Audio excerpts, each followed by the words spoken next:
بسم اللہ الرحمن الرحیم۔ چیس کی طرف سے آپ کو اسلامیات کی کتاب میں خوش آمدید، اور میں ہوں آپ کا معلم ڈاکٹر ضیاء الرحمن۔ آج ہم جس سبق کا آغاز کر رہے ہیں سبق ہے باب پنجم کا، اور باب کا عنوان ہے حسن معاملات اور معاشرت، اور آج اس کا پہلا سبق ہے، اور پہلے سبق کا عنوان ہے حقوق العباد، یعنی جو انسان آپس میں رہتے ہیں، ایک ساتھ رہتے ہیں، اکٹھے رہتے ہیں، ان میں سے کچھ افراد ایسے ہیں جن کے ساتھ ہمارا روزانہ آمنا سامنا ہوتا ہے، بات چیت ہوتی ہے۔ ان میں سے کچھ منتخب افراد کے ساتھ ہم نے کیسا رویہ اختیار کرنا ہے، اور قرآن و سنت سے اور جناب رسول اللہ صلی اللہ علیہ وسلم کی سیرت سے ہمیں کیا سبق ملتا ہے، وہ ہم جانیں گے۔ تو سبق کا عنوان ہے حقوق العباد، سبق 5.1، اور اس میں جو افراد ذکر کیے جائیں گے وہ ہیں اساتذہ کرام، معاون عملہ، زوجین، اولاد اور بیوہ۔ اور آج کے سبق میں ہم اساتذہ کرام کے حقوق، معاون عملہ کے حقوق اور زوجین کے حقوق جانیں گے۔ یہ ہمارے آج کے سبق کا حصہ ہوگا۔ آج کے ہمارے حاصلات تعلم کون سے ہیں؟ سب سے پہلے ہم جانیں گے حقوق العباد کا معنی اور مفہوم اور اس کی اہمیت جان سکیں، یہ ہمارا پہلا SLO ہے۔ ہمارا دوسرا SLO ہوگا قرآن و حدیث کی روشنی میں اساتذہ، معاون عملہ، زوجین، اولاد اور بیوہ کے حقوق کے بارے میں جان سکیں۔ اور جیسے کہ ہم نے پہلے پڑھا کہ آج ہم اساتذہ کے حقوق پڑھیں گے، معاون عملے کے حقوق پڑھیں گے اور زوجین کے حقوق پڑھیں گے، اور جو باقی دو افراد ہیں ان کے حقوق انشاءاللہ تعالی وہ کل کے لیکچر کے لیے چھوڑ رکھتے ہیں۔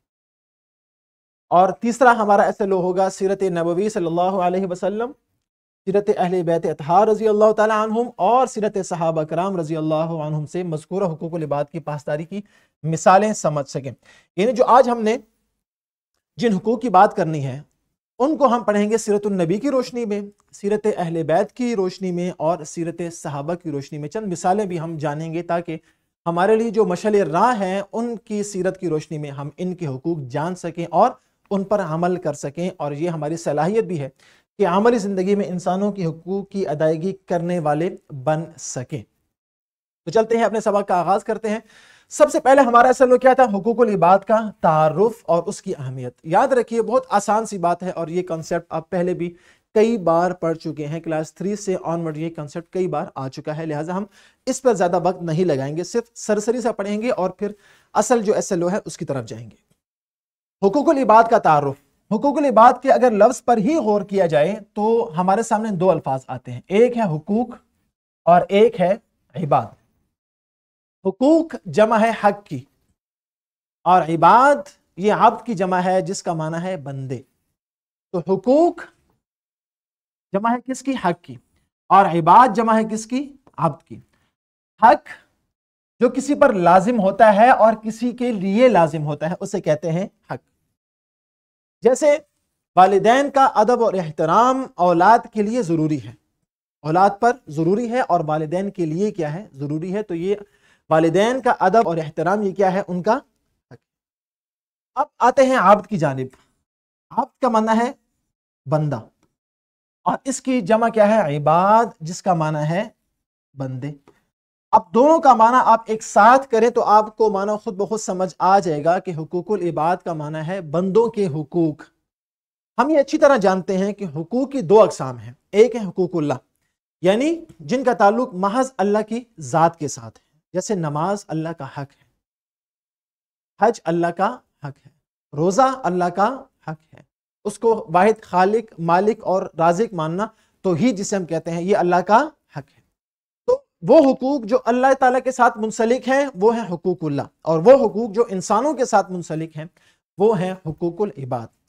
اس بیچ میں ایک اور اہم بات وہ یہ کہ بعض حقوق ایسے ہیں کہ جو حقوق اللہ سے بھی اور حقوق العباد دونوں سے کیا ہے؟ منسلک ہوتے ہیں۔ اس کی آسان سی مثال کیا ہے؟ زکوٰۃ۔ زکوٰۃ اللہ کا حق اس لحاظ سے ہے کہ ہم اللہ تعالیٰ کے حکم پر اپنے مال کا 2.5% زکوٰۃ میں دے دیتے ہیں۔ تو یہ اللہ کا حق ہے نا، کہ اللہ نے حکم دیا وَآتُوا الزَّکَاۃَ، زکوٰۃ ادا کرو، تو ہم زکوٰۃ ادا کر دیتے ہیں، تو یہ اللہ کا حق ہے۔ لیکن چونکہ یہ بندوں کو ادا کیا جاتا ہے اور اس سے جو ہے وہ استفادہ کون کرتا ہے؟ وہ انسان کرتے ہیں، لہٰذا یہ جو ہے وہ ایک طرح سے حقوق اللہ بھی ہے اور ایک طرح سے حقوق العباد سے بھی ہے۔ لیکن بہرحال یہ جو بنیادی سی بات ہے کہ حقوق کی دو اقسام ہیں، حقوق اللہ، اللہ کے حقوق جیسے نماز، جیسے حج، جیسے روزہ، جیسے کہ توحید، اور بعض حقوق وہ انسانوں سے منسلک ہیں۔ تو آج کا جو ہمارا سبق ہے وہ حقوق العباد ہی سے متعلق ہے۔ اب دین اسلام نے، یاد رکھیں اب اس کی اہمیت کیا ہے کہ اسلام نے ایک دوسرے کے حقوق ادا کرنے کی ترغیب دی ہے، اور اسلام میں جو حقوق العباد کا فلسفہ ہے اور مغرب کا جو فلسفہ ہے وہ اس کے بالکل کیا ہے، برعکس۔ یہ بڑے اہم چیز ہے، یاد رکھیے مغرب کے جو حقوق کا فلسفہ ہے، انسانی حقوق کی بات وہاں بھی ہوتی ہے، اسلام بھی کرتا ہے، لیکن دونوں میں ایک بنیادی سا فرق ہے۔ وہ فرق ذرا سمجھ لیجئے۔ مغرب ہر ایک کو یہ بات کرتے ہیں کہ آپ اپنے حقوق لیں، مزدور ہے تو وہی کہتا ہے مجھے میرا حق دے دو، بچے ہیں تو وہ کہتے ہیں ہمیں ہمارا حق دے دو، غریب ہے تو وہ کہتے ہیں ہمیں ہمارا حق دے دو، خواتین ہیں تو وہ کہتی ہیں ہمیں ہمارا حق دے دو۔ اسلام بھی حقوق کی بات کرتا ہے، لیکن وہ حقوق لینے کی نہیں، حقوق دینے کی بات کرتا ہے کہ آپ حقوق دینے والے بن جائیں، اور ہر انسان حقوق دینے والا بن جائے۔ جب وہ شوہر سے مخاطب ہوتا ہے تو وہ بیوی سے کہتا ہے کہ شوہر کے یہ حقوق ہیں، تم یہ اس کے حقوق ادا کرو۔ جب وہ شوہر سے مخاطب ہوتا ہے تو بیوی کے حقوق بیان کرتا ہے کہ بیوی کے یہ حقوق ہیں۔ جب وہ اولاد سے مخاطب ہوتا ہے تو اولاد کے حقوق بیان نہیں کرتا بلکہ والدین کے حقوق بیان کرتا ہے کہ والدین کے یہ حقوق ہیں۔ اور جب وہ والدین سے مخاطب ہوتا ہے تو والدین سے ان کے حقوق بیان نہیں کرتا بلکہ اولاد کے حقوق بیان یہ کرتا ہے کہ اولاد کی یہ حق ہے کہ اس کا اچھا نام رکھا جائے، اس کی اچھی تربیت کی جائے۔ جب وہ اساتذہ سے مخاطب ہوتا ہے تو شاگرد کے حقوق بیان کرتا ہے، اور جب شاگرد سے مخاطب ہوتا ہے تو استاد کے۔ جب وہ بڑوں سے مخاطب ہوتا ہے تو بچوں کے حقوق بیان کرتا ہے، اور جب بچوں سے مخاطب ہوتا ہے تو ان کو یہ بتاتا ہے کہ تم میں سے ایمان والا نہیں ہو سکتا جب تک وہ بڑوں کا احترام نہ کرے۔ تو یہ ہے اسلام کا جو حقوق کا فلسفہ ہے، اور دین اسلام نے ایک دوسرے کے حقوق ادا کرنے کی ترغیب دی ہے۔ جیسے مثال کے طور پر سورہ بنی اسرائیل کی آیت نمبر 70، اور ہم نے بنی آدم کو عزت بخشی ہے، وَلَقَدْ كَرَّمْنَا بنی آدم، کہ ہم نے بنی آدم کو، انسان کو بطور انسان قابل عزت بنایا ہے۔ تو اس کے حقوق بھی ہیں اور وہ حقوق آپ نے ادا بھی کرنے ہیں۔ یہ ہے ان حقوق العباد کی اہمیت۔ اسی طرح آپ کے سامنے ایک حدیث ہے، آپ صلی اللہ علیہ وسلم نے فرمایا مسلمان کا بھائی ہے، نہ وہ اس پر ظلم کرتا ہے نہ اسے رسوا کرتا ہے۔ جیسے ایک انسان اپنے لیے پسند نہیں کرتا کہ اس کو رسوا کیا جائے، اس پر ظلم کیا جائے، تو اسی طرح ہر انسان کی یہ اور ہر مسلمان کی یہ سوچ ہونی چاہیے کہ ہر مسلمان میرا بھائی ہے، نہ میں اس پہ ظلم کروں گا اور نہ اس کو رسوا کروں گا، اس کی حقارت سے اس کا تذکرہ نہیں کروں گا، اس کی تحقیر نہیں کروں گا۔ اسی طرح آپ صلی اللہ علیہ وسلم نے ایک مرتبہ صحابہ کرام رضی اللہ تعالیٰ عنہم سے سوال کیا، کیا تم جانتے ہو مفلس کون ہے؟ مفلس جسے ہمارے ہاں بھی کہتے ہیں غریب۔ تو صحابہ کرام نے جواب دیا کہ بے شک ہم جانتے ہیں کہ مفلس وہ ہے جس کے پاس درہم اور دینار نہ ہو، جس کے پاس پیسہ نہ ہو، روپیہ نہ ہو۔ تو آپ صلی اللہ علیہ وسلم نے فرمایا نہیں، مفلس وہ ہے جو کہ قیامت کے دن آئے گا تو اس کے پاس نماز روزہ لے کر آئے گا، مگر کسی کا حق ادا نہ کیا ہوگا تو اللہ تعالیٰ اس کی نیکیاں لے کے اوروں میں تقسیم کر دے گا، اور جب اس کی نیکیاں ختم ہو جائیں گی اور اس کے متاثرین باقی ہوں گے تو اللہ تعالیٰ کی طرف سے یہ حکم ہوگا کہ ان کے گناہ لے کر ان کو دے دیے جائیں، اور بالآخر وہ جہنم میں ڈھونک دیا جائے گا۔ تو اس سے معلوم کیا ہوتا ہے کہ عبادات اپنی جگہ، لیکن حقوق العباد کی اپنی اہمیت ہے، اور قیامت کے دن اسی کے بارے میں سوال ہوگا۔ یہ تو ہو گیا ہمارے پہلے SLO کا حصہ۔ اب ہم چلتے ہیں اور حقوق العباد میں سے جو متعین حقوق ہیں ان کو پڑھتے ہیں۔ سب سے پہلے ہم پڑھیں گے اساتذہ کی حقوق۔ اساتذہ، یاد رکھیں اسلام میں اساتذہ کو روحانی والد یا والدہ کا درجہ دیا گیا ہے۔ روحانی والدین، جسمانی والدین جو آپ کی حقیقی ماں باپ ہیں، روحانی والدین کون سے ہیں؟ آپ کے اساتذہ، آپ کے اساتذہ جو کہ آپ کو پڑھاتے ہیں اور صحیح اور غلط کا، حق اور باطل کا، اچھے اور برے کا آپ کو فرق سمجھاتے ہیں اور اس میں تمیز سکھاتے ہیں۔ اس لیے حضرت علی رضی اللہ تعالی عنہ نے یہ ارشاد فرمایا کہ میرا استاد جو مجھے ایک لفظ بھی سکھائے، جو مجھے ایک لفظ بھی سکھائے، وہ میرا آقا ہے، چاہے وہ تو مجھے اپنے پاس رکھے یا وہ مجھے بیچ دے۔ اسی طرح سورہ زمر میں آتا ہے اور کہہ دیجئے کہ کیا برابر ہو سکتے ہیں علم والے اور بے علم؟ قل هل يستوي الذين يعلمون والذين لا يعلمون۔ تو خود قرآن نے یہ بتایا کہ علم والے اور بغیر علم والے برابر نہیں ہو سکتے، علم والے یقیناً اوپر ہے، اور استاد کا کام یہی ہے نا، علم دینا، تعلیم و تعلم، یہی کام ہے اس کا۔ تو اب جو انسان کی وجہ فضیلت ہے، جو فضیلت کی وجہ ہے وہ کیا ہے؟ علم، اور استاد اسی علم کا ذریعہ ہے، تو استاد کی بھی کیا ہوگی؟ فضیلت یہاں پر بیان ہوگی۔ اور حضرت جناب رسول اللہ صلی اللہ علیہ وسلم نے خود یہ ارشاد فرمایا، وَإِنَّمَا بُعِثْتُ مُعَلِّمًا، اور بے شک مجھے معلم بنا کر بھیجا گیا ہے۔ اب خود جناب رسول اللہ صلی اللہ علیہ وسلم اس مقام اور منصب کا ذکر کر رہے ہیں کہ یہ استاد ہونا، معلم ہونا، تعلیم دینا، علم کی روشنی بانٹنا، یہ میرا کام ہے۔ اب دیکھیں خود اس سے معلوم ہوتا ہے کہ استاد کا کتنا بڑا مقام اور مرتبہ ہے۔ اور ابھی ہم نے پڑھا حضرت علی رضی اللہ تعالیٰ عنہ نے فرمایا، جس نے مجھے ایک بھی لفظ سکھایا اس نے مجھے اپنا غلام بنا لیا، چاہے تو وہ مجھے بیچ دے یا چاہے تو اپنے پاس رکھے۔ اس سے بھی ہمیں کیا ہوتی ہے؟ سیرت اہل بیت سے، سیرت نبوی سے اور حدیث سے ہمیں علم کی فضیلت اور اساتذہ کی فضیلت معلوم ہوتی ہے۔ اب ان کے حقوق کیا ہے یاد رکھیں۔ اور بلکہ ایک اور اہل بیت میں سے عبداللہ ابن عباس رضی اللہ تعالیٰ عنہ، جن کو کہتے ہیں مفسر قرآن، قرآن کے سب سے بڑے اور سب سے پہلے مفسر کون تھے؟ عبداللہ ابن عباس رضی اللہ تعالیٰ عنہ، جناب رسول اللہ صلی اللہ علیہ وسلم کے چچا زاد بھائی، عباس کے بیٹے۔ وہ ایک ان کے بارے میں آتا ہے کہ وہ اساتذہ کا بے حد احترام کیا کرتے تھے، اور انہیں کسی بھی شے کے متعلق اگر اشکال ہوتا اور وہ استاد کے گھر جایا کرتے تو دروازے پہ دستک نہیں دیا کرتے تھے، بلکہ واقعات میں اور تاریخ میں یہ آتا ہے کہ وہ استاد کے گھر کے باہر جو چوکھٹ ہے وہاں پر بیٹھ جایا کرتے تھے اور انتظار کرتے تھے کہ استاد گھر سے باہر آئیں گے تو میں سوال کروں گا، میں دستک دے کے ان کے آرام میں خلل نہیں ڈالوں گا۔ اس سے ہمیں کیا معلوم ہوتا ہے؟ استاد کا مقام اور اس کا ادب اور احترام۔ اب اس کے حقوق کیا ہیں؟ بہت آسان سے ہیں۔ نمبر 1، عزت و احترام۔ ہر استاد جو کہ روحانی والد کی جگہ ہے، اس کی عزت اور اس کا احترام، اس کی تکریم، اس کی تعظیم کرنا ہر شاگرد پر کیا ہے؟ لازمی ہے۔ اطاعت اور فرما برداری، ان کی بات ماننا، ان کی اطاعت کرنا، ان کی باتوں کو اپنے پلے باندھ لینا، یہ اس کے حقوق میں سے ہے۔ اسی طرح اساتذہ کے سامنے عاجزی سے پیش آنا اور اچھے انداز سے بات کرنا، ان کا شکر گزار ہونا اور ان کو اپنی دعاؤں میں یاد رکھنا، یہ سب کے سب کیا ہیں؟ اساتذہ کے حقوق ہیں۔ اسی طرح توجہ سے بات سننا، جو بھی بات آپ کو آپ کے اساتذہ بیان کرتے ہیں، چاہے وہ آپ کا لیکچر ہو جیسے ابھی بات چل رہی ہے، یا اس کے علاوہ کوئی نصیحت کی بات ہو، ان کی بات کو توجہ سے سننا اور مناسب، اگر کوئی سوال کرنا ہے تو سوال کا انداز کیا ہو؟ مناسب انداز ہو، ان کے فرصت کا انتظار کیا جائے، ان سے اجازت لے کے سوال کیا جائے اور مناسب انداز سے سوال کیا جائے۔ یہ سب کے سب کیا ہیں؟ اساتذہ کے حقوق ہیں۔ دوسرے حقوق ہیں وہ معاون عملے کے حقوق، یعنی جب آپ عملی زندگی میں قدم رکھتے ہیں، آپ کہیں بھی ہوتے ہیں تو آپ کے ساتھ آپ کے کچھ لوگ ہوتے ہیں، یا تو وہ آپ کے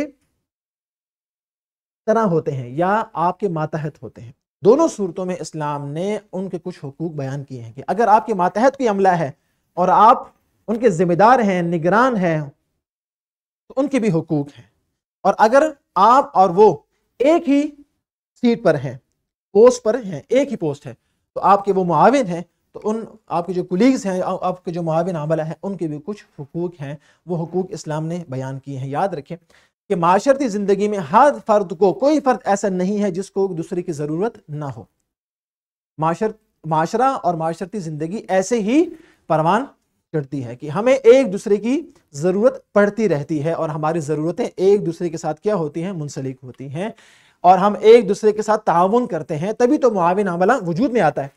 تو اسلام نے معاون عملے کے حقوق کو عزت و احترام سے نوازا ہے اور ان کی عزت اور تکریم کا ہمیں حکم دیا ہے۔ جیسے مثال کے طور پر سورہ بقرہ کی آیت نمبر 30 میں اللہ تعالیٰ نے ارشاد فرمایا، اور ہم نے تمہیں ایک دوسرے کا سہارا بنایا ہے۔ سورہ بقرہ آیت نمبر 30۔ ہر انسان دوسرے کا سہارا ہے۔ اللہ تعالیٰ کی ذات ایسی ہے جس کو کسی سہارے کی ضرورت نہیں ہے، واحد وہ ایک ذات ہے، ورنہ ہر انسان کسی نہ کسی انداز سے دوسرے کا محتاج ہے، اس کو احتیاج ہوتی ہے، اس کو ضرورت ہوتی ہے، اور اس کی ضروریات ایک دوسرے سے کیا ہوتی ہیں؟ منسلک ہوتی ہیں۔ جب آپ کوئی آپ کے ماتحت ہو تو اس کے بارے میں آپ صلی اللہ علیہ وسلم نے فرمایا، اپنے ماتحتوں سے بھلائی، اچھائی اور بھلائی کا سلوک کرو۔ صحیح بخاری۔ یہ ہمیں حکم ملتا ہے، اس لیے کہ ان کی بھی عزت ہے، ان کی بھی تکریم ہے، ان کا بھی ایک مقام ہے۔ اور آپ صلی اللہ علیہ وسلم نے ابو ذر غفاری رضی اللہ تعالیٰ عنہ سے یہ بیان کیا کہ یہ تمہارے جو ماتحت ہیں نا، یہ تمہارے بھائی ہیں، یہ تمہارے بھائی ہیں، ان کو اپنا غلام یا نوکر مت سمجھو، جنہیں اللہ تعالیٰ نے تمہارا ماتحت بنایا ہے۔ ماتحت کس نے بنایا؟ کہ اللہ نے آپ کو یہ صلاحیت دی نا کہ آپ کے ماتحت یہ کام کرنے، ورنہ میری کیا اوقات ہے، یہ کسی انسان کی کیا اوقات ہے کہ اس کے ماتحت کوئی دوسرا انسان کام کرے گا، یہ محض اللہ کا کیا ہوتا ہے فیصلہ۔ تو آپ صلی اللہ علیہ وسلم نے فرمایا کہ تمہارے ماتحت جو ہیں یہ تمہارے بھائی ہیں اور اللہ نے ان کو تمہارا ماتحت کیا ہے، تو آپ نے کیا کرنا ہے؟ تو آپ نے فرمایا تو جو تم خود کھاتے ہو انہیں بھی کھلاؤ اور جو تم خود پہنتے ہو انہیں بھی پہناؤ۔ اور آگے یہ مکمل حدیث ایسے ہے کہ آپ صلی اللہ علیہ وسلم نے فرمایا کہ اگر تم ان سے کوئی ایسا کام لو جو ان کے لیے مشکل ہو تو خود ان کے ساتھ مدد بھی کر لیا کرو۔ یہ ہے حدیث کی روشنی میں معاون عملے کے ساتھ آپ کا حسن سلوک کیسا ہونا چاہیے، اس کی روشنی میں ہم نے اب جو معاون عملہ ہے اس کے حقوق کیا ہیں؟ بہت آسان سے ہیں۔ نمبر 1، جان و مال کا تحفظ۔ آپ کے ساتھ جتنے بھی لوگ کام کر رہے ہیں ان کے جان، ان کے مال کا تحفظ، یہ ہماری ذمہ داری ہے کہ ہم ان کا تحفظ کریں۔ کوئی ایسا کام نہ کریں جو عدل و انصاف کے خلاف ہو۔ اگر آپ کے پاس طاقت آ گئی ہے اس کا مطلب یہ نہیں کہ آپ ان پہ ظلم کریں گے، ان کے حقوق کھا جائیں گے، ان کی جان یا ان کے مال کو آپ ہڑپ کر جائیں گے، ایسا نہیں ہے، بلکہ آپ نے جان و مال کا تحفظ بھی کرنا ہے اور عدل و انصاف سے کام لینا ہے، اس لیے کہ وہ آپ کے ماتحت ہے۔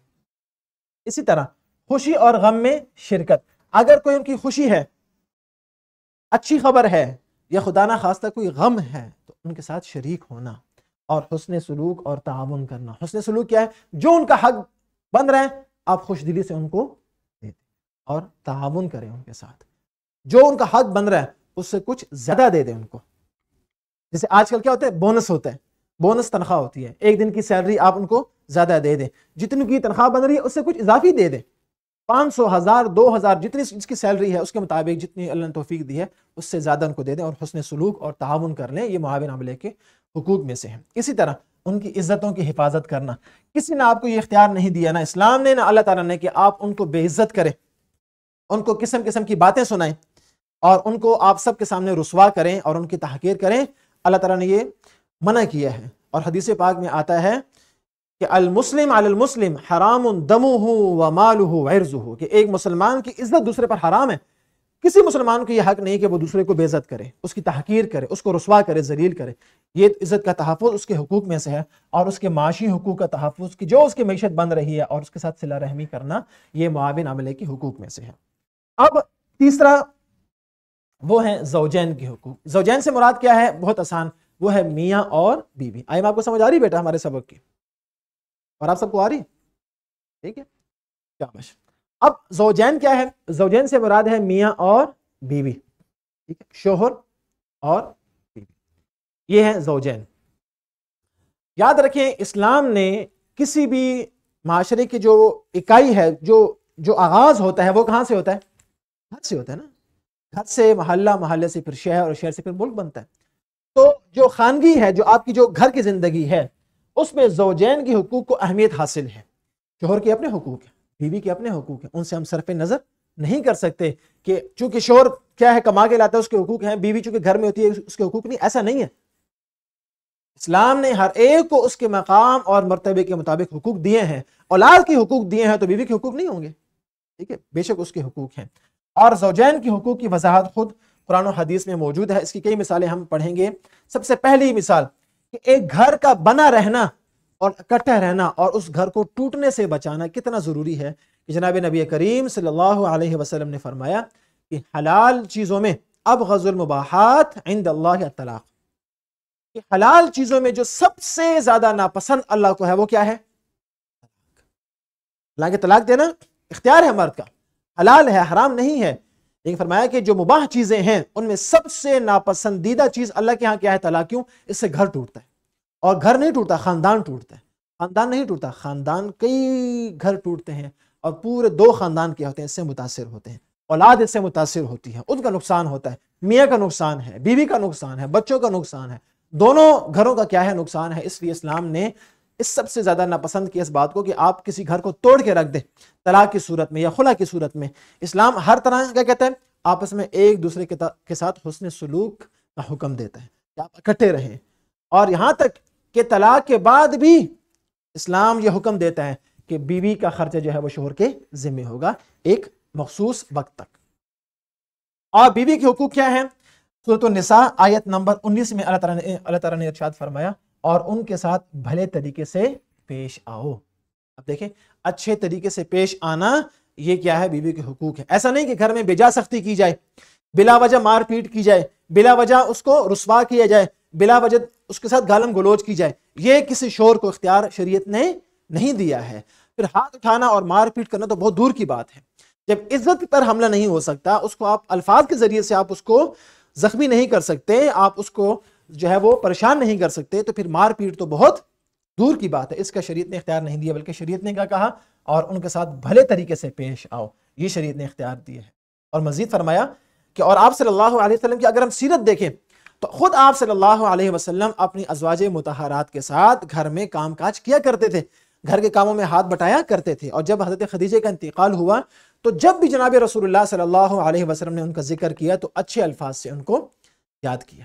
اور آپ صلی اللہ علیہ وسلم نے جو اچھے انسان ہونے کا اور بہتر انسان ہونے کا جو فارمولہ بتایا، وہ کیا بتایا؟ کہ تم میں سے بہتر وہ ہے جو اپنی گھر والی کے ساتھ بہترین ہے۔ جی ایسا نہیں کہ جو باہر پیسے کما کے لاتا ہے، جو دوستوں کے ساتھ اچھا، نہیں، اپنی بیوی کے ساتھ بہترین سلوک کرتا ہے، وہ کیا ہے؟ بہترین ہے۔ اور ہمارے ہاں کیا ہے؟ سختی کرنا۔ اب بیوی کے حقوق کیا ہیں؟ نمبر 1، مہر بیوی کا حق ہے، یہ کسی بھی صورت شوہر اس کو دبا نہیں سکتا۔ اسی طرح نان نفقہ، اس کا خرچہ، اس کا کھانا پینا، اس کی صحت، اس کی دوائیاں، اس کے لیے رہائش، یہ سب ذمہ داری کس کی ہے؟ اس کے لیے لباس لانا، اچھا اور عمدہ لباس اپنی حیثیت کے مطابق یہ لانا، یہ کس کی ذمہ داری ہے؟ یہ شوہر کی ذمہ داری ہے۔ اچھا اسی طرح ان کے ساتھ حسن سلوک کر، ہاں، اور وراثت میں حق دینا، یہ بیوی کا حق ہے۔ بیوی کا کیا ہے؟ حق ہے، جو اس کا حق بنتا ہے اس کو ادا کیا جائے۔ اور شوہر کے حقوق کیا ہیں؟ کہ اللہ تعالیٰ نے ارشاد فرمایا مرد عورتوں پر قوام ہے، ذمہ دار ہیں، اس سبب سے کہ اللہ تعالیٰ نے ایک کو دوسرے پر فضیلت دی ہے۔ سورہ نساء۔ اب مرد عورت پر کیا ہے؟ قوام، ذمہ دار ہے اس کا، کہ نان نفقہ آپ نے لے کے آنا ہے بھائی، یہ عورت کا کام نہیں ہے، یہ آپ کی ذمہ داری ہے کہ آپ اسے کیا ہے؟ قوام ہے، ذمہ دار ہیں۔ تو اس طرح جب ذمہ دار ایک بندہ ہوتا ہے تو وہ کیا ہوتا ہے؟ اس کے حقوق بھی اسی طرح ہوتے ہیں نا۔ جیسے ہم کسی بھی اگر جگہ کام کرتے ہیں، پڑھتے ہیں، تو ہمارے ٹیچر ہمارے ذمہ دار ہوتے ہیں پڑھائی کے، آنے کے، حاضری کے، ٹیسٹ کے، تو ان کے حقوق ہیں کہ نہیں ہیں؟ اسی طرح جو شوہر ہے وہ اگر ذمہ دار ہے تو اس کے بھی کیا ہیں؟ حقوق ہیں۔ اور وہ حقوق کیا ہیں؟ نبی اکرم صلی اللہ علیہ وسلم نے فرمایا اگر میں کسی کو سجدہ کرنے کی اجازت دیتا تو بیوی کو کہتا کہ اپنے شوہر کو سجدہ کرے، اور اس کے مقام کے پیش نظر، کیونکہ وہ قوام ہے، تو لیکن اس کو سجدہ کرنا جائز نہیں ہے، لیکن ہمیں معلوم کیا ہوتا ہے کہ اس کا مقام کیا ہے، ٹھیک ہے؟ تو یہ اس کے حقوق میں سے ہے۔ اب شوہر کے حقوق کیا ہیں؟ بہت آسان سے ہیں۔ بیوی کے لیے ذمہ داری ہے کہ وہ اپنے شوہر کے مال کی حفاظت کرے، اس کی عزت کی یعنی اپنی عزت کی حفاظت کرے، اور اس کے لیے زیبائش اختیار کرے۔ یہ ہیں کس کے حقوق؟ شوہر کے حقوق۔ اور اس کی بات ماننا، اس کی فرما برداری کرنا، اس کے اولاد کا خیال کرنا، اس کے اولاد کی اچھی تربیت کرنا، یہ سب کے سب کیا ہیں؟ شوہر کے حقوق میں سے ہے۔ تو آج کی ایکٹیویٹی کیا ہے کہ طلبہ گروہ کی صورت میں مختلف حقوق کی وضاحت کریں، اور آج کے جو گھر کا کام کیا ہے کہ ہر طالب علم خاندان یا معاشرے میں حقوق العباد کی ادائیگی کی عملی مثالیں لکھے کہ ہم کیسے معاشرے میں حقوق العباد جو ہے وہ ادا کر سکتے ہیں۔ تو یہ تھا ہمارا آج کا سبق، اور اس سبق کے ساتھ آپ کی ورک شیٹ اور کویشچن بینک بھی موجود ہے جو کہ ایس ایل او بیسڈ ہے، جس کے 3 فائدے ہیں۔ یہ ایس ایل او بھی آپ کے ذہن میں فریش ہو جائے گا، آپ اس ایس ایل او کی عملی مشق بھی کر سکیں گے، اور آپ بورڈ کے ایگزام کے لیے بھی تیار ہو سکیں گے۔ تو اپنا بہت خیال رکھیے گا، انشاءاللہ تعالیٰ اگلے لیکچر میں پھر ملاقات ہوگی۔ فی امان اللہ۔